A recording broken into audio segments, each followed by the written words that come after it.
published 0651-08 December 2017, updated 10/21 the 8th of December 2017. Richard Porritt Prime Minister Theresa May with European Commission President Jean-Claude Juncker PA. WirePA images. Brexit negotiations will move on to trade talks after the European Commission agreed sufficient progress had been made. The DUP finally gave the green light after changes were made to the wording of the proposals over the Irish border.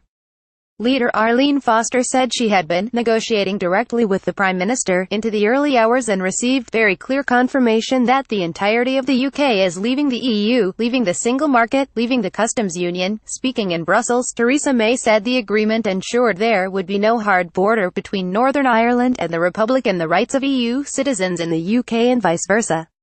The Prime Minister said there would be no special arrangements for Northern Ireland and the whole of the UK would be leaving the single market and customs union, in an apparent U-turn from her position earlier in the week. But sources suggested the deal could mean regulatory alignment between the whole of the UK and EU after Brexit. The official wording outlines the desire of both sides that any final trade deal will apply to the whole of the UK, but if that fails, the unique circumstances of Northern Ireland will be considered.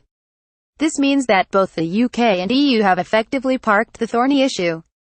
The breakthrough will likely ease the pressure on May for now, but the ambiguity of the statement could spook hardline Brexiteers. Foster said the proposal included substantial changes to the plan which was rejected by the DUP on Monday. "We think that there have been substantial changes made to that text since Monday," Foster added.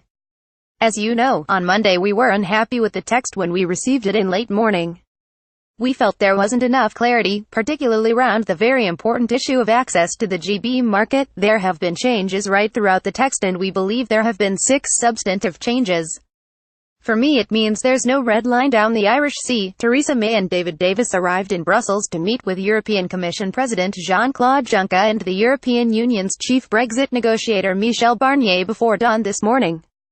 The meeting follows a flurry of diplomacy by May yesterday and overnight that fueled speculation that an agreement on plans to maintain a soft Irish border was edging closer. Juncker said the decision on whether to move forward to talks on trade and the transition to a post-Brexit relationship was in the hands of the leaders of the 27 other EU nations, meeting in Brussels at a European Council summit on Thursday, but said he was confident they would do so.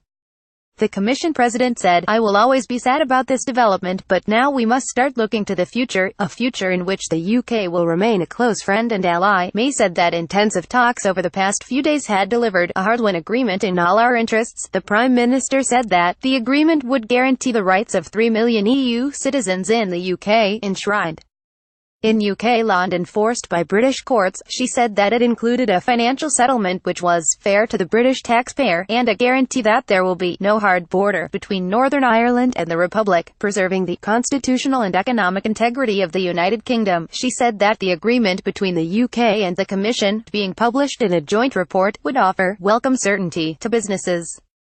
Ireland's Deputy Prime Minister Simon Coveney said the government was content at assurances it had achieved about avoiding a hard border.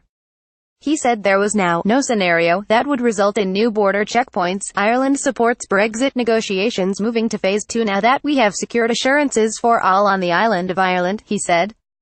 He said the deal, while protected the Good Friday Agreement, the peace process and an all-Ireland economy.